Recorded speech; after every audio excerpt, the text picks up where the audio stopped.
माझ्या बाबतीत सांगायचं झालं तर मी गेल्या 1 वर्षापासून इतर ट्रीटमेंट कशाबद्दल घेत आहे तर अपचनाची समस्या असेल किंवा थोडासा वाताचा त्रास असेल तर यासाठी सुद्धा मी स्वतः इथं येत असतो आणि आल्यानंतर मला या औषधांचा किंवा इथल्या उपचार पद्धतीचा मला एक चांगला अनुभव आजपर्यंत आलेला आहे. ही अशा प्रकारची उपचार पद्धती आहे की ज्याचे साईड इफेक्ट काही नाही आहेत.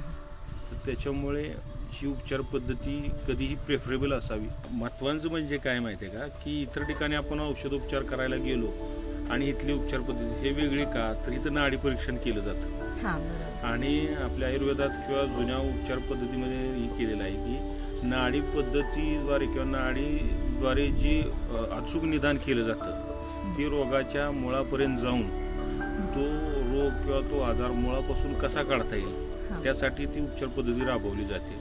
त्याच्यामुळं आम्ही इथे येण्याचं ठरवलं किंवा उपचार पद्धती घेत आहे. तारगावमधील अतुल कुदळे यांना आणि त्यांच्या जे ओळखीचे लोक होते त्यांना आपल्या इथल्या पंचगव्य औषधाचा 100 पैकी किमान म्हटलं तर 80% त्यांना रिझल्ट आलेला आहे.